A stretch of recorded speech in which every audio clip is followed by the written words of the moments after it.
Hello students, welcome to our YouTube channel. Education Hub YouTube channel লৈ সকলোকে স্বাগতম জনাইছোঁ। উচ্চতৰ মাধ্যমিক প্ৰথম বৰ্ষ আৰু দ্বিতীয় বৰ্ষৰ ছাত্ৰ-ছাত্ৰীসকলৰ সৈতে আমি জড়িত হৈ আছিলোঁ ৰাজনীতি বিজ্ঞানৰ অনলাইন ক্লাছসমূহৰ জৰিয়তে।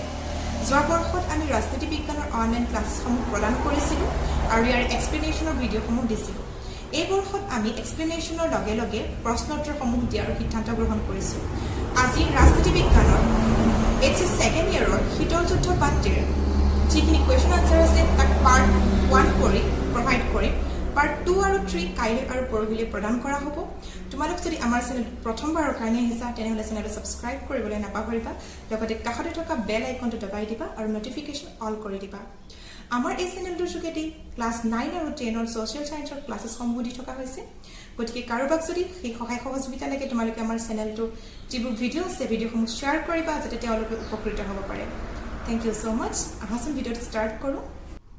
অতি চমু প্ৰশ্ন উত্তৰ, ইয়াত নম্বৰ থাকিব 1কৈ।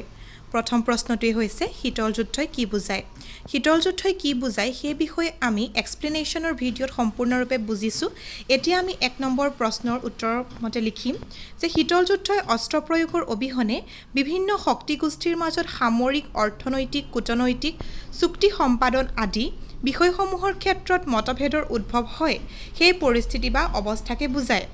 এতিয়া দ্বিতীয় বিশ্বযুদ্ধৰ পৰৱৰ্তী সময়ত ছোভিয়েট আৰু আমেৰিকাৰ অন্তৰ্গত দুই শক্তিগোষ্ঠীৰ মাজত শীতল যুদ্ধৰ সৃষ্টি হৈছিল। গতিকে তোমালোকে যদি শীতল যুদ্ধ বুলিলে কি বুজায় সেই বস্তুটো বুজি পোৱা নাই, ডেছক্ৰিপশ্যনত মই লিংক দিম, তাতে তোমালোকে পাঠটো বুজাই থোৱা আছে, বুজি ল'ব পাৰিবা। লগতে এইখিনিতে কৈ দিছোঁ যে শীতল যুদ্ধই এনেকুৱা এটা অৱস্থা বুজায় কোনো দুখন ৰাষ্ট্ৰৰ মাজত সম্পূৰ্ণৰূপে যুদ্ধ বুলি ঘোষণা নকৰাকৈ তেওঁলোকৰ অৰ্থনীতি, কূটনৈতিক সম্পৰ্ক, চুক্তি এইবিলাকৰ মাজত যেতিয়া মতভেদ থাকে তাৰ যিটো এটা পৰিস্থিতিৰ সৃষ্টি হয় সেই পৰিস্থিতিৰ ফলত দুখন ৰাষ্ট্ৰৰ মাজত বা 3-4খন ৰাষ্ট্ৰৰ মাজত যিটো সংঘৰ্ষৰ সৃষ্টি হয় তাকে শীতল যুদ্ধ বুলি কোৱা হয়। নেক্সট প্ৰশ্নটো, শীতল যুদ্ধ কেতিয়া আৰম্ভ হৈছিল? শীতল যুদ্ধ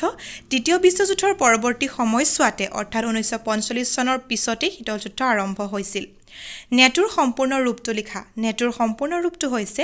north Atlantic Treaty Organisation. Next question, Warsaw' চুক্তি কি বা ৱাৰছ' চুক্তিৰ প্ৰধান কাৰ্য কি আছিল? ৱাৰছ' চুক্তি বা ৱাৰছ' চুক্তিৰ প্ৰধান কাৰ্য আছিল নেটো অৰ্থাৎ নৰ্থ আটলাণ্টিক ট্ৰিটি অৰ্গেনাইজেশ্যনৰ শক্তিক প্ৰতিৰোধ কৰা। তাৰমানে নেটোৰ বিপৰীতে ৱাৰছ' চুক্তি গঢ় লৈ উঠিছিল। নেক্সট প্ৰশ্নটো হৈছে বাক্যটো শুদ্ধকৈ কৰা। তাৰমানে এটা বাক্য দি থোৱা আছে, এই বাক্যটোত কিবা এটা ভুল হৈ আছে, সেইটো শুদ্ধ কৰিব লাগে। বাক্যটো হৈছে মাৰ্কিন যুক্তৰাষ্ট্ৰ সমাজবাদী আদৰ্শৰ প্ৰতি দায়বদ্ধ আছিল। নিশ্চয় ভুল হৈছে। মাৰ্কিন যুক্তৰাষ্ট্ৰ পুঁজিবাদী আদৰ্শৰ প্ৰতি দায়বদ্ধ আছিল আৰু ছোভিয়েট ৰাছিয়াহে সমাজবাদী আদৰ্শৰ প্ৰতি দায়বদ্ধ আছিল। গতিকে আমি শুদ্ধ কেনেকৈ কৰিম? মাৰ্কিন যুক্তৰাষ্ট্ৰ পুঁজিবাদী আদৰ্শৰ প্ৰতি দায়বদ্ধ আছিল। এইখিনিতে তোমালোকে আন এটা কুৱেশ্যন মনত ৰাখি থ'ব পাৰা, সমাজবাদী আদৰ্শৰ প্ৰতি ছোভিয়েট ৰাছিয়াহে দায়বদ্ধ আছিল। নেক্সট কুৱেশ্যন, দ্বিতীয় বিশ্বযুদ্ধৰ সমাপ্তি আছিল দেশৰ আৰম্ভণি। দ্বিতীয় বিশ্বযুদ্ধৰ সমাপ্তিৰ পিছতে কিহৰ আৰম্ভণি হৈছিল? শীতল যুদ্ধৰ। নেক্সট কুৱেশ্যন, শীতল যুদ্ধৰ কালচোৱা উল্লেখ কৰা। তাৰমানে শীতল যুদ্ধ কিমানৰ পৰা কিমান চনলৈকে চলিছিল? শীতল যুদ্ধ 1945 চনৰ পৰা 1991 চনলৈকে চলিছিল বুলি কোৱা হয়। তোমালোকে এইখিনিতে 1989 চনত যিটো হৈছিলে মিখাইল গভাৰ্চেভৰ দিনত যিটো হৈছিলে সেই বস্তুটো তোমালোকে জানিব লাগিব। মই পাঠভিত্তিক আলোচনাত বুজাই থৈছোঁ মিখাইল গভাৰ্চেভৰ দিনত কি হৈছিলে, তাৰ পিছত কেনেকৈ শীতল যুদ্ধৰ সমাপ্তি ঘটিছিলে। গতিকে তোমালোকে ভিডিঅ'টো চোৱা নাই যদি চাব পাৰিবা। লগতে তোমালোকক কৈ থওঁ যে 1945 চনৰ পৰা 1991 চনলৈকে দীৰ্ঘদিন ধৰি শীতল যুদ্ধৰ কালচোৱা চলিছিল। নেক্সট প্ৰশ্ন, হয়নে নহয় লিখা। তাৰমানে শুদ্ধ নে অশুদ্ধ? শীতল যুদ্ধ মাৰ্কিন যুক্তৰাষ্ট্ৰ আৰু ছোভিয়েট ইউনিয়ন আৰু তেওঁলোকৰ মিত্ৰবাহিনীৰ মাজৰ এক প্ৰতিযোগিতা। নিশ্চয় শুদ্ধ হৈছে। ইয়াতে যদিও আমি শীতল যুদ্ধ মাৰ্কিন যুক্তৰাষ্ট্ৰ আৰু ছোভিয়েট ইউনিয়নৰ মাজত সংঘটিত হৈছিল বুলি কওঁ, কিন্তু মাৰ্কিন যুক্তৰাষ্ট্ৰকো ছাপোৰ্ট কৰা বহুকেইখন ৰাষ্ট্ৰ আছিল, আকৌ ঠিক সেইদৰে ছোভিয়েট ইউনিয়নকো ছাপোৰ্ট কৰা বহুকেইটা ৰাষ্ট্ৰ আছিল। গতিকে তাক মিত্ৰবাহিনী বুলি কৈছে, মিত্ৰবাহিনীৰ এক প্ৰতিযোগিতা বুলি কৈছে। নেক্সট প্ৰশ্ন, NIEOৰ সম্পূৰ্ণ ৰূপটো লিখা। নিউৰ সম্পূৰ্ণ ৰূপটো লিখা। উত্তৰটো হৈছে নিউৰ সম্পূৰ্ণ ৰূপটো হৈছে New International Economic Order. New International Economic Order next question CENTO বুলিলে কি বুজা ইয়াৰ সম্পূৰ্ণ ৰূপটো কি চেণ্টো হ'ল এছিয়াৰ এক চুক্তি সংগঠন তাৰমানে এছিয়াৰ বিভিন্ন ৰাষ্ট্ৰসমূহ থাকে এই ৰাষ্ট্ৰসমূহৰ মাজত এটা চুক্তি এই চুক্তি সংগঠনটোকে চেণ্টো বুলি কোৱা হয় আৰু এই চেণ্টোৰ সম্পূৰ্ণ ৰূপটো হৈছে Central Treaty Organisation next question ৰোধকৰণ বুলিলে কি বুজা ৰোধকৰণ বুলিলে কোনো কামত প্ৰতিহত কৰা বা নিৰুৎসাহিত কৰা অৰ্থক বুজায় তাৰমানে কোনো এটা কামত যেতিয়া কোনো এজন ব্যক্তিয়ে উৎসাহ নজন্মায় অৰ্থাৎ কিবা এটা কাম কৰিবলৈ হ'লে আমাক যদি কোনোবাই উৎসাহ দিয়ে আমি কামটো সুকলমে কৰিব পাৰোঁ কিন্তু তাকেই যদি নকৰি আমাক নিৰুৎসাহিতহে কৰা হয় তেনেহ'লে কি হয় ইয়াক ৰোধকৰণ বুলি কোৱা হয় নেক্সট হৈছে LOCS কি LOCS হ'ল লাইন অফ কণ্ট্ৰল অথবা নিয়ন্ত্ৰণ ৰেখা যি পূৰ্ব পাকিস্তান ৰাজ্য জম্মু আৰু কাশ্মীৰ ভাৰত আৰু পাকিস্তান নিয়ন্ত্ৰিত অংশসমূহৰ মাজত সামৰিক নিয়ন্ত্ৰণ ৰেখাক বুজায় এই লাইন আইনগতভাৱে স্বীকৃতি আৰু ইয়াকে আন্তৰ্জাতিক সীমা বা সীমান্ত নিৰ্ধাৰণ কৰে এতিয়া লাইন অফ কণ্ট্ৰল মানেনো কি লাইন অফ কণ্ট্ৰল মানে হৈছে পাকিস্তানৰ যিখন জম্মু এণ্ড কাশ্মীৰ আৰু তোমালোকে হয়তো জানা যে পাকিস্তানখন কি হৈ আছে বিভক্ত হৈ আছে আমাৰ যিহেতু উত্তৰ দিশত ভাৰতৰ উত্তৰ দিশত তোমালোকক পাঠটো বুজাওঁতে কৈছিলোঁৱে মই ভাৰতৰ উত্তৰ দিশত জম্মু এণ্ড কাশ্মীৰ আছে আকৌ ঠিক সেইদৰে পাকিস্তানৰ দক্ষিণ দিশত জম্মু এণ্ড কাশ্মীৰ আছে তাৰমানে জম্মু এণ্ড কাশ্মীৰখন যেতিয়া আমাৰ ৰাষ্ট্ৰ ডিভাইড হৈছিলে তেতিয়া জম্মু এণ্ড কাশ্মীৰখন কি হৈ গৈছিলে ভাগ কৰা হৈছিলে এই ভাগ কৰা সময়খিনিতে কি হৈছিলে আধাখিনি ভাৰতত আছিলে আধাখিনি পাকিস্তানত আছিলে গতিকে এই যিডাল সীমান্ত ৰেখাডাল ইয়াকে কোৱা হয় line of control next question নামৰ সম্পূৰ্ণ ৰূপটো লিখা নাম মানে তোমালোকে জানাই গোষ্ঠী নিৰপেক্ষ আন্দোলন ইয়াক ইংৰাজীত কোৱা হয় নাম আৰু সম্পূৰ্ণ ৰূপটো হৈছে নন এলাইন মুভমেণ্ট নেক্সট কিউবাৰ সংকট কি আছিল কিউবাৰ সংকট হ'ল এক মতানৈক্য বা সংকট যিটো ছোভিয়েট ৰাছিয়াক কিউবালৈ পাৰমাণৱিক ক্ষেপণাস্ত্ৰ কঢ়িয়াই নিয়াত আমেৰিকাই বাধাৰ সৃষ্টি কৰিছিল কিউবাৰ সংকট হৈছে এক মতানৈক্য যিটো সোভিয়েট ৰাছিয়া কিউবালৈ পাৰমাণৱিক ক্ষেপণাস্ত্ৰ কঢ়িয়াই নিয়াত আমেৰিকাই বাধাৰ সৃষ্টি কৰিছিলে অৰ্থাৎ তোমালোকে জানা যে পাৰমাণৱিক অস্ত্ৰসমূহৰ সেই সময়ত প্ৰয়োগ কৰা হৈছিলে সেই সময়ত সোভিয়েট ৰাছিয়াই যিটো ক্ষেপণাস্ত্ৰ কঢ়িয়াবলৈ চেষ্টা কৰিছিলে সেইটোক আমেৰিকাই বাধা দিছিলে তাকে কিউবাৰ সংকট বুলি কোৱা হয় নেক্সটটো হৈছে UNCTAD কি ইয়াৰ সম্পূৰ্ণ ৰূপটো হৈছে United nation conference on trade and development next question দুই মহাশক্তিৰ নাম লিখা দুই মহাশক্তিৰ নাম হৈছে সাম্যবাদী আদৰ্শৰ সোভিয়েট ৰাছিয়া আৰু পুঁজিবাদী আদৰ্শৰ আমেৰিকা যুক্তৰাষ্ট্ৰ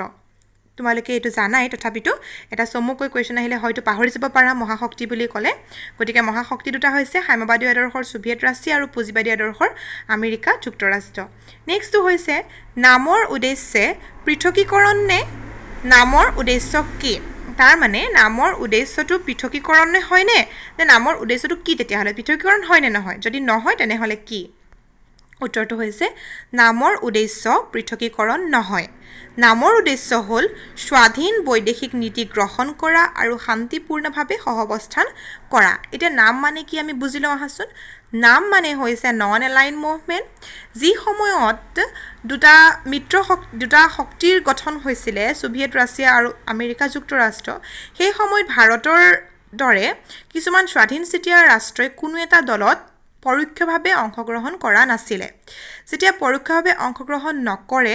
তেতিয়া কি হয় তেওঁলোকে পৃথককৈ থাকিবলৈ লয় তেওঁলোকৰ স্বাধীনচিতীয়া মনটোৰ কথা ভাবা হয় গতিকে সেই স্বাধীনচিতীয়া মনটোৰ কথাকে স্বাধীন বৈদেশিক নীতি বুলি কোৱা হৈছে আৰু স্বাধীন বৈদেশিক নীতি গ্ৰহণ কৰি তেওঁলোকে শান্তিপূৰ্ণভাৱে সহাৱস্থান কৰাৰ কথা কোৱা হৈছে নেক্সট কুৱেশ্যন কোন বছৰত মাৰ্কিন যুক্তৰাষ্ট্ৰই জাপানৰ মহানগৰ নাগাসাকি আৰু হিৰোশ্বিমাত দুটা আণৱিক বোমা নিক্ষেপ কৰিছিল কোন বছৰত বুলি কওঁতে আমি জানিব লাগিব 1945 চনত আমি সকলোৱে জানো যে জাপানৰ মহানগৰত হিৰোশ্বিমা আৰু নাগাসাকি দুটা আণৱিক বোমা দিছিলে যিকেইটাৰ প্ৰভাৱ এতিয়ালৈকৈ আছে যাৰ কাৰণে সেই ঠাইখিনিত কি হৈছিলে বৰ্তমান সময়তো ল'ৰা ছোৱালী কিছুমান পংগু হৈ জন্মগ্ৰহণ কৰে গতিকে কোন চনত হৈছিলে সেইটো হৈছিলে 1945 চনত নেক্সট কুৱেশ্যন LDC কি LDC হ'ল list develop countries next question neo' মাথো এটা ধাৰণাই আছিল যি কেতিয়াও শৃংখলা নহয় সুধিছে নে নিঅ' মাথো এটা ধাৰণাহে আছিল নে ই শৃংখল নাছিল কিন্তু ই এক বাস্তৱ শৃংখল অৰ্থাৎ নিঅ' আছিল নেক্সট হৈছে ৰুটকৰণ চুক্তি বুলিলে কি বুজা ৰুটকৰণ চুক্তি মানে হৈছে মহাশক্তিৰ ৰাষ্ট্ৰসমূহৰ পাৰমাণৱিক যুদ্ধক নিৰুৎসাহিত কৰা যেতিয়া পাৰমাণৱিক যুদ্ধ হয় তেতিয়া কি হয় পাৰমাণৱিক অস্ত্ৰ পাৰমাণৱিক বোমা নিক্ষেপ কৰা হয় যেতিয়া পাৰমাণৱিক বোমা নিক্ষেপ কৰা হয় তেতিয়া দুইখন ৰাষ্ট্ৰৰে সমানে ক্ষতি হয় এখন ৰাষ্ট্ৰৰ পৰা আন এখন ৰাষ্ট্ৰলৈ যেতিয়া পাৰমাণৱিক বোমা নিক্ষেপ কৰা হয় তেতিয়া আনখন ৰাষ্ট্ৰৰ ক্ষতি হয় আকৌ পৰৱৰ্তী সময়ত ইখনলৈ পঠালে সিখন ৰাষ্ট্ৰৰ ক্ষতি হয় গতিকে এই মহাশক্তিসমূহক কি কৰা ৰাষ্ট্ৰসমূহৰ পাৰমাণৱিক যুদ্ধক নিৰুৎসাহিত কৰা অৰ্থাৎ পেলাব নালাগে বুলি কোৱা নেক্সট কুৱেশ্যন শীতল যুদ্ধৰ আৰম্ভণিৰ মূল কাৰণটো লিখা তাৰ মানে শীতল যুদ্ধ কেতিয়া আৰম্ভ হৈছিলে আৰু প্ৰকৃত কাৰণটো কি আছিলে আমেৰিকা যুক্তৰাষ্ট্ৰ আৰু সোভিয়েট ৰাছিয়া পৰস্পৰ প্ৰতিদ্বন্দ্বী ৰাষ্ট্ৰ হিচাপে উদয় হোৱাৰ পৰিণাম আছিল শীতল যুদ্ধ অৰ্থাৎ আমেৰিকা যুক্তৰাষ্ট্ৰই ভাবিছিল আমি বেছি শক্তিশালী আকৌ সোভিয়েট ৰাছিয়াই ভাবিছিল আমি বেছি শক্তিশালী যেতিয়া দুয়োখন ৰাষ্ট্ৰ বেছি শক্তিশালী বুলি ভাবিব তেওঁলোকৰ মাজত কি হ'ব এটা প্ৰতিদ্বন্দ্বী মনোভাৱৰ সৃষ্টি হ'ব এই প্ৰতিদ্বন্দ্বী মনোভাৱটোৰ কাৰণে শীতল যুদ্ধৰ আৰম্ভ হৈছিল নেক্সট কুৱেশ্যন শুদ্ধ নে অশুদ্ধ সুধিছে শীতল যুদ্ধ আমেৰিকা যুক্তৰাষ্ট্ৰ আৰু সোভিয়েট ইউনিয়ন আৰু সেই ৰাষ্ট্ৰসমূহৰ মিত্ৰপক্ষৰ মাজত হোৱা এক প্ৰতিযোগিতা আছিল হয় আছিল মই অকমান আগতে বুজাই দিছোঁ নেক্সট হৈছে যুদ্ধ নিবাৰক মানে কি বুজা যুদ্ধ নিবাৰক মানে কোনো যুদ্ধ প্ৰতিহিত কৰা বা নিৰুৎসাহিত কৰা অৰ্থক বুজায় আমি ৰোধ নিবাৰণ বুলিও ক'ব পাৰোঁ যেটো আমি অকমান আগতে পঢ়িছোঁ অৰ্থাৎ শীতল যুদ্ধৰ সময়ছোৱাত পাৰমাণৱিক বোমাই যুদ্ধ নিবাৰক হিচাপে ব্যৱহৃত হৈছিল পাৰমাণৱিক বোমা প্ৰয়োগ কৰিব পৰা নাছিল নেক্সট হৈছে নিয়ন্ত্ৰণ ৰেখা কি অকমান আগত পঢ়িলোৱে যে নিয়ন্ত্ৰণ ৰেখা কি লাইন অফ কন্ট্ৰোল তাকে আমি অসমীয়া নিয়ন্ত্ৰণ ৰেখা বুলি কোৱা হয় নিয়ন্ত্ৰণ ৰেখা কি হেতু কোৱেশ্চন দিয়া হৈছে নেক্সট হৈছে গোষ্ঠী নিৰপেক্ষ আন্দোলনে নিৰ্লিপ্ততা বুজায় নে অৰ্থাৎ নিসংগতা বুজায় নেকি যে কাৰো লগত নাথাকো এইটো বুজায় নেকি নহয় গোষ্ঠী নিৰপেক্ষ আন্দোলনে নিৰ্লিপ্ততা নুবুজায় গোষ্ঠী নিৰপেক্ষ আন্দোলনৰ উদ্দেশ্য হ'ল বৈদেশিক স্বাধীন নীতি গ্ৰহণ কৰা আৰু শান্তিপূৰ্ণভাৱে সকলোৰে সৈতে সহাৱস্থান কৰা অৰ্থাৎ কাৰো সৈতে যুদ্ধ নকৰা শান্তিপূৰ্ণভাৱে থকা আৰু কি কৰা বৈদেশিক স্বাধীনভাৱে থকা আৰু শান্তিপূৰ্ণভাৱে সকলোৰে লগত মিলাপ্ৰীতিৰে বসবাস কৰা নেক্সট কুৱেশ্যন দ্বিতীয় মহাযুদ্ধৰ পাছত কোন দুখন দেশ পৃথিৱীত ক্ষমতাশালী হৈ উঠিছিল আমেৰিকা যুক্তৰাষ্ট্ৰ USA আৰু সোভিয়েট ৰাছিয়া আমি পঢ়িছোৱে যেহেতু শীতল যুদ্ধৰ বিষয়ে শীতল যুদ্ধ সেই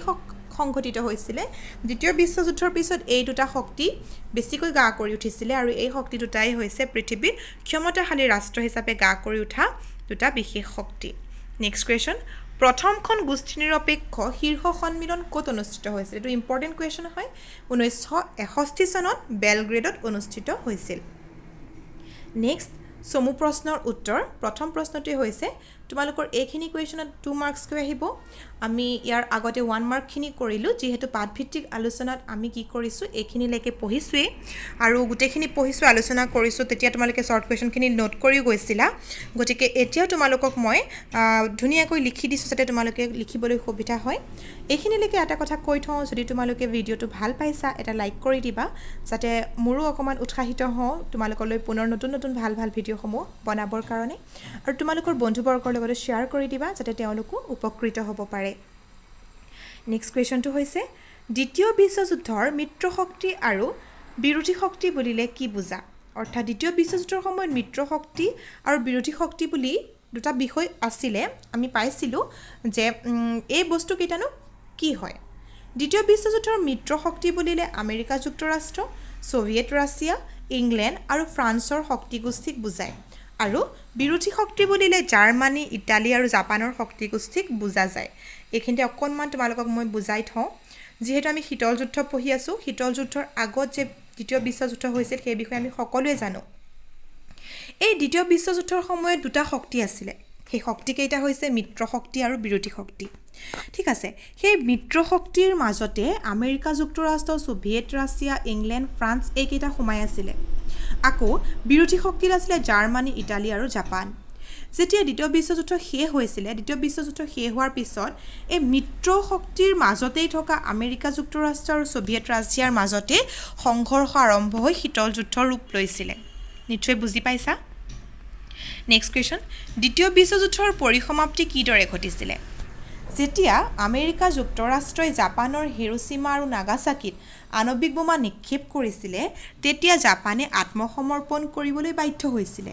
জাপানৰ আত্মসমৰ্পণৰ পাছতে দ্বিতীয় বিশ্বযুদ্ধৰ অন্ত পৰিছিল বা পৰিসমাপ্তি ঘটিছিল অৰ্থাৎ আমেৰিকা যুক্তৰাষ্ট্ৰই কি কৰিছিলে আণৱিক বোমা নিক্ষেপ কৰিছিলে জাপানৰ হিৰোশ্বিমা আৰু নাগাসাকিত যথেষ্ট ক্ষতি হৈছিলে সেই ক্ষতিৰ পৰিপূৰণ কৰিব নোৱাৰি বা সেই ক্ষতি পুনৰ হ'ব নেকি বুলি চিন্তা কৰিয়ে কি কৰিছিলে জাপানে আত্মসমৰ্পণ কৰিছিলে আৰু দ্বিতীয় বিশ্বযুদ্ধৰ অন্ত পৰিছিলে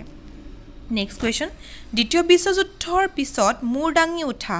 দুই মহাশক্তিৰ নাম লিখা দ্বিতীয় বিশ্বযুদ্ধৰ পিছত মূৰ দাঙি উঠা দুই মহাশক্তিয়ে হৈছে পুঁজিবাদী আদৰ্শৰ আমেৰিকা যুক্তৰাষ্ট্ৰ আৰু সাম্যবাদী আদৰ্শৰ সোভিয়েট ৰাছিয়া নেক্সট কোৱেশ্চন দ্বিতীয় বিশ্বযুদ্ধৰ সময়ত আণৱিক বোমা নিক্ষেপ কৰা ঠাই দুখনৰ নাম কি আছিলে আমি পঢ়ি আছো বাৰে বাৰে জাপানৰ হিৰোশ্বিমা আৰু নাগাসাকি নেক্সট দুই মহাশক্তিক সৰু সৰু সহযোগীৰ কিয় প্ৰয়োজন হৈছিলে দুই মহাশক্তিক সৰু সৰু সহযোগীৰ প্ৰয়োজন হৈছিল কাৰণ সৰু সৰু সহযোগী ৰাষ্ট্ৰসমূহৰ পৰা দুই মহাশক্তিয়ে অস্ত্ৰ আৰু সৈন্যবাহিনী ব্যৱহাৰ কৰিব পাৰিছিলে অৰ্থাৎ সৰু সৰু ৰাষ্ট্ৰসমূহত যি অস্ত্ৰ আছিল অস্ত্ৰ বনাইছিল বা সৈন্যবাহিনী আছিল সেই সকলক ব্যৱহাৰ কৰিছিল খটো হৈছে খনিজ সম্পদ খাৰুৱা তেল আদি সম্পদসমূহৰ চহকী সৰু সৰু ৰাষ্ট্ৰবোৰে তেওঁলোকৰ সম্পদৰ ভঁৰালেৰে দুই মহাশক্তিক সহায় কৰিব পাৰিছিল তাৰ মানে আমাক যে 2 নম্বৰ কোৱেশ্চন গতিকে দুটা আমি লিখিলেই হ'ব নেক্সট কোৱেশ্চন পশ্চিমীয়া মিত্ৰশক্তি আৰু প্ৰাচ্য মিত্ৰশক্তি মানে কি পশ্চিমীয়া মিত্ৰশক্তি মানে হৈছে আমেৰিকা যুক্তৰাষ্ট্ৰৰ যিটো জোট আৰু আমেৰিকা শক্তিগোষ্ঠীক সহযোগ কৰা বা যোগদান কৰা ইউৰোপৰ পশ্চিমীয়া ৰাষ্ট্ৰবোৰৰ জোটক পশ্চিমীয়া মিত্ৰগোষ্ঠী বুলি কৈছিলে আৰু প্ৰাচ্য ইউৰোপৰ ৰাষ্ট্ৰসমূহৰ জোটক প্ৰাচ্য মিত্ৰশক্তি বুলি কৈছিলে তাৰ মানে যদিহে ইউৰোপৰ পশ্চিমীয়া যিটো ৰাষ্ট্ৰ আছিলে পশ্চিমীয়া যিখিনি ৰাষ্ট্ৰ আছিলে সেইখিনি কোৱা হৈছিলে পশ্চিমীয়া মিত্ৰশক্তি আৰু ইউৰোপৰ যিখিনি প্ৰাচ্য আছিলে সেইখিনি কোৱা হৈছিলে প্ৰাচ্য মিত্ৰ যুক্তি নেক্সট হৈছে দুই মহাশক্তিৰ দ্বাৰা স্বাক্ষৰিত অস্ত্ৰ নিয়ন্ত্ৰণ চুক্তি তিনিখনৰ নাম লিখা এইটো ইম্পৰ্টেণ্ট কুৱেশ্যন হয় যিকোনো এখন হ'লে মনত ৰাখি থবা যেহেতু দুই মহাশক্তি কোন কোন আছিলে আমেৰিকা যুক্তৰাষ্ট্ৰ সোভিয়েট ৰাছিয়া আমেৰিকা যুক্তৰাষ্ট্ৰ আৰু সোভিয়েট ৰাছিয়াই স্বাক্ষৰিত কৰা অস্ত্ৰ নিয়ন্ত্ৰণ চুক্তি কেইবাখনো আছিলে তাৰে ভিতৰত তিনিখনৰ প্ৰথমখনেই হৈছে পাৰমাণৱিক নিসম্প্ৰসাৰণ চুক্তি নিউক্লিয়াৰ নন প্ৰলিফাৰেশ্যন ট্ৰিটি নে তাৰ পিছত হৈছে ক্ষেপণাস্ত্ৰ বিৰোধী চুক্তি anti ballistic missile treaty next হন হৈছে সীমিত অস্ত্ৰ পৰীক্ষণ নিষিদ্ধ চুক্তি লিমিটেড টেষ্ট বেন ট্ৰিটি তোমালোকে এইকেইটাৰ যিটো ইংলিছ টাৰ্ম আছে সেইকেইটা মনত ৰাখি থবা প্ৰথমখন গোষ্ঠী নিৰপেক্ষ শীৰ্ষ সন্মিলন ক'ত হৈছিল আৰু কেতিয়া অনুষ্ঠিত হৈছিল এইটো অকমান আগতে পঢ়ি আহিছো খালি বৰ্তমান মই ডেট কেটা দিবৰ কাৰণে তোমালোকক এই কোৱেশ্যনটো ৰিপিট দিলো কিয়নো আমাক এই কোৱেশ্যনটো 2 নম্বৰত দিলে আমি সবিশেষ লিখি দেখাব লাগিব গতিকে প্ৰথম গোষ্ঠী নিৰপেক্ষ শীৰ্ষ সন্মিলন হৈছিল বেলগ্ৰেডত 1961 চনত সেইটো আমি পঢ়িছো আমি লিখি দিম যে 1 ছেপ্টেম্বৰৰ পৰা 6 ছেপ্টেম্বৰলৈকে হৈছিল নেক্সট নেটো ৰাষ্ট্ৰসমূহৰ ঘোষণাপত্ৰ কি নেটো ৰাষ্ট্ৰসমূহৰ ঘোষণাপত্ৰ আছিল এই যে কোনো অন্য ৰাষ্ট্ৰ বা ৰাষ্ট্ৰগোষ্ঠীয়ে নেটোৰ সদস্য ৰাষ্ট্ৰক আক্ৰমণ কৰে তেতিয়া তেওঁলোকে সামূহিকভাৱে একেলগে পাৰস্পৰিক প্ৰতিৰক্ষা আগবঢ়াব বা প্ৰতিৰক্ষা দিব অৰ্থাৎ এই নেটো ৰাষ্ট্ৰসমূহৰ ঘোষণাপত্ৰটোত কি উল্লেখ আছিল যদিহে এই নেটোত সাইন কৰা ৰাষ্ট্ৰসমূহৰ ওপৰত কোনোবাই আক্ৰমণ কৰে তেনেহলে তেওঁলোকে একলগ হৈ ধৰি লোৱা যে নেটোত 5খন ৰাষ্ট্ৰ আছে তাৰে ভিতৰত যিকোনো এখন ৰাষ্ট্ৰকো যদি কোনোবা এখন বাহিৰৰ ৰাষ্ট্ৰই আক্ৰমণ কৰে তেতিয়াহলে কেৱল আক্ৰমণ কৰা ৰাষ্ট্ৰখনেই নহয় গোটেইকেইখন ৰাষ্ট্ৰই সেই ৰাষ্ট্ৰখনৰ কি কৰিব বিৰোধিতা কৰিব আৰু এই যোনখন ৰাষ্ট্ৰক আক্ৰমণ কৰিছিল তাক প্ৰতিৰক্ষা প্ৰদান কৰিব নেক্সট কোৱেশ্চন মহাশক্তিসমূহৰ বাবে ক্ষুদ্ৰ ৰাষ্ট্ৰসমূহৰ কিয় সহায়ক হৈছিল এটা আমি পঢ়িছো যে কিয় প্ৰয়োজন হৈছিল তাৰ দুটা কাৰণ পঢ়িছো এটা আমি লিখি দিছো তিনিটা কাৰণ প্ৰথমটো হৈছে মূল সম্পদসমূহ তেল আৰু খনি 2 নম্বৰ ভূক্ষেত্ৰ যৰ পৰা বৃহৎ শক্তিসমূহে নিজৰ অস্ত্ৰ-শস্ত্ৰ আৰু সেনা সঞ্চালন কৰিব পাৰে আৰু 3 নম্বৰটো লিখিছো অৱস্থান যৰ পৰা তেওঁলোকে পৰস্পৰৰ ওপৰত গুপ্তচৰী কৰিব পাৰে আশা কৰোঁ তোমালোকে এইখিনিলৈকে চাই আছা ভিডিঅ'টো আৰু অকণমান কৰিম বেছি নকৰোঁ যিহেতু এইটো পাৰ্ট 1 হয় পাৰ্ট 2ত আমি পিছৰখিনি দিম বেছি দীঘল হৈ গ'লে চাবলৈ নিশ্চয় আমনি পাবা গতিকে আজি মই বেছি আৰু কুৱেশ্যন নিদিওঁ আৰু খুব বেছি 2-3 মিনিটৰ ভিতৰত মই এই ভিডিঅ'টো সামৰণি কৰিম গতিকে তোমালোকে চাই থাকিবা আৰু চেনেলটো যদি এতিয়ালৈকে ছাবস্ক্ৰাইব কৰা নাই তেনেহ'লে ছাবস্ক্ৰাইব কৰিবলৈ নাপাহৰিবা নেক্সট কুৱেশ্যন কমিউনিষ্ট পৰিমণ্ডলৰ তিনিখন দেশৰ নাম লিখা কমিউনিষ্ট পৰিমণ্ডলৰ তিনিখন দেশৰ নাম হৈছে সোভিয়েট ৰাছিয়া হাংগেৰী আৰু পোলেণ্ড নেক্সট কুৱেশ্যন গোষ্ঠী নিৰপেক্ষতা এক নেতিবাচক নীতি নেকি নহয় গোষ্ঠী নিৰপেক্ষতা নেতিবাচক নীতি নহয় ই নেতিবাচক বুলি আমি ক'ব নোৱাৰোঁ কাৰণ গোষ্ঠী নিৰপেক্ষতাৰ বিষয়ে আমি পঢ়িছোঁ নেক্সট কুৱেশ্যন দ্বিতীয় বিশ্বযুদ্ধৰ সমাপ্তিৰ পিছত ঔপনিৱেশিকতাৰ পৰা মুক্ত হোৱা যিকোনো 4খন ৰাষ্ট্ৰৰ নাম লিখা সেইকেইটা হৈছে ভাৰত ইণ্ডোনেছিয়া ইজিপ্ত আৰু শ্ৰীলংকা যিহেতু দ্বিতীয় বিশ্বযুদ্ধ 1945 চনলৈকে চলিছিল পৰৱৰ্তী সময়ত ভাৰতবৰ্ষ 1947 চনত স্বাধীনতা লাভ কৰিছিল গতিকে ঔপনিৱেশিকতাৰ পৰা মুক্তি লাভ কৰা 4খন ৰাষ্ট্ৰৰ ভিতৰত ভাৰত ইণ্ডোনেছিয়া ইজিপ্ত আৰু শ্ৰীলংকাৰ নাম আমি উল্লেখ কৰিব পাৰোঁ নেক্সট কুৱেশ্যন 20তম নেটো শীৰ্ষ সন্মিলন কেতিয়া অনুষ্ঠিত হৈছিল 2012 চনত আমেৰিকাৰ চিকাগো চহৰত নেক্সট কুৱেশ্যন সোভিয়েট পৰিমণ্ডলত যোগদান কৰা দেশসমূহৰ নাম লিখা পোলেণ্ড হাংগেৰী জাৰ্মানী বুলগেৰিয়া আদি নেক্সট কুৱেশ্যন দ্বিতীয় বিশ্বযুদ্ধৰ মিত্ৰশক্তি আৰু অক্ষয় শক্তি বুলিলে কি বুজা আমি যিহেতু অক্ষয় শক্তি মানে পঢ়ি আহিছোঁ অকণমান আগতে এইটো অকণমান টাৰ্মটো সলাই দিছে বিৰোধী শক্তি বুলি পঢ়িছিলোঁ এতিয়া অকণমান সলাই দিছে মিত্ৰ শক্তি হৈছে মাৰ্কিন যুক্তৰাষ্ট্ৰ সোভিয়েট সংঘ ব্ৰিটেইন আৰু ফ্ৰান্স আৰু অক্ষয় শক্তি জাৰ্মান ইটালী জাপান সাম্যবাদী শিবিৰৰ অন্তৰ্গত তিনিখন দেশ বাছি লোৱা তাৰ মানে সাম্যবাদী শিবিৰ সোভিয়েট ৰাছিয়া কোনে সমৰ্থন কৰিছিলে প্ৰত্যক্ষভাৱে তাৰে তিনিখন দেশ হৈছে হাংগেৰী পোলেণ্ড আৰু আলবেনিয়া নেক্সট কুৱেশ্যন পাৰমাণৱিক নিৰীকৰণ চুক্তি সম্পৰ্কে চমুকৈ লিখা পাৰমাণৱিক নিৰীকৰণ চুক্তি সম্পৰ্কে আমি পঢ়িম শীতল যুদ্ধই সৃষ্টি কৰা উত্তেজনা হ্ৰাস কৰিবৰ বাবে যুদ্ধৰ পৰা বিশ্বক ৰক্ষা কৰা বা কৰিবৰ বাবে দুই মহাশক্তিৰ লগতে পৃথিৱীৰ বিভিন্ন ৰাষ্ট্ৰই কেতবোৰ গুৰুত্বপূৰ্ণ চুক্তিত স্বাক্ষৰ কৰিছিলে যিবোৰক পাৰমাণৱিক নিৰীক্ষণ চুক্তি বুলি কোৱা হয় এই চুক্তিসমূহৰ জৰিয়তে মজুত থকা অস্ত্ৰ-শস্ত্ৰ হ্ৰাস কৰাৰ লগতে পাৰমাণৱিক পৰীক্ষা কৰা অৰ্থাৎ যি সময়ত শীতল যুদ্ধ হৈছিল সেই সময়ত দুই মহাশক্তিৰ কাৰণে পৃথিৱীৰ বিভিন্ন ক্ষেত্ৰত ক্ষতি হৈছিল সেই বাকি ৰাষ্ট্ৰসমূহে কি কৰিছিলে কোনো ধৰণৰ পাৰমাণৱিক যাতে বোমা বিস্ফোৰণ নহয় সেই ক্ষেত্ৰত এখন চুক্তি কৰি পেলাই স্বাক্ষৰ কৰিছিলে আৰু বিশ্বক ক্ষতি হোৱাৰ পৰা ৰক্ষা কৰিছিলে ইয়াকে পাৰমাণৱিক নিৰীকৰণ চুক্তি বুলি কোৱা হয় নেক্সট হৈছে সাম্যবাদৰ বিৰুদ্ধে সংগঠিত দুটা সামৰিক সংগঠনৰ নাম লিখা হেতু হৈছে নেটো আৰু শ্বেটো নেটোৰ বিষয়ে পঢ়িছো আৰু শ্বেটো হৈছে দক্ষিণ পূব এছিয়া সন্ধি সংগঠন বন্ধ কৰা সম্পৰ্কত কেতবোৰ সিদ্ধান্ত আৰু সংকল্প গ্ৰহণ কৰিছিলে নেক্সট বিশ্বৰ চূড়ান্ত ক্ষমতাশালী ৰাষ্ট্ৰ দুখনৰ মাজত হোৱা দুখন সমৰাষ্ট্ৰ নিয়ন্ত্ৰণ চুক্তিৰ নাম লিখা সমৰাষ্ট্ৰ নিয়ন্ত্ৰণ চুক্তি হৈছে সীমিত পৰীক্ষা বন্ধ কৰা সন্ধি লিমিটেড টেষ্ট বেন ট্ৰিটি এলটিবিটি এইটো পাৰমাণৱিক হ'ব লাগিছিলে পাৰমাণৱিক অস্ত্ৰ প্ৰসাৰণ নকৰা চুক্তি পানৱিক হৈ আছে পাৰমাণৱিক লিখি ল'বা পাৰমাণৱিক অস্ত্ৰ প্ৰসাৰণ নকৰা চুক্তি নিউক্লিয়াৰ নন প্ৰলিফাৰেশ্যন ট্ৰিটি এইখিনি পঢ়িলোঁ গতিকে তোমালোকে আশা কৰিছোঁ এইখিনিলৈকে তোমালোকে বুজি পাইছা গতিকে আজি আৰু ভিডিঅ'টো বেছি দীঘলীয়া নকৰোঁ আমি পাৰ্ট 2 ভিডিঅ'টো সোনকালে দিম ভাল পালে এটা লাইক কৰিবলৈ নাপাহৰিবা বন্ধুবৰ্গৰ লগত শ্বেয়াৰ কৰি দিবা আৰু আমাৰ চেনেলটোত একেবাৰে নতুন হ'লে চেনেলটো ছাবস্ক্ৰাইব কৰিবা আৰু কাষতে থকা বেল আইকনটো দবাই দিবা যাতে নটিফিকেশ্যনসমূহ আহি থাকে আৰু নটিফিকেশ্যন অল কৰি দিবা থেংক ইউ সো মাচ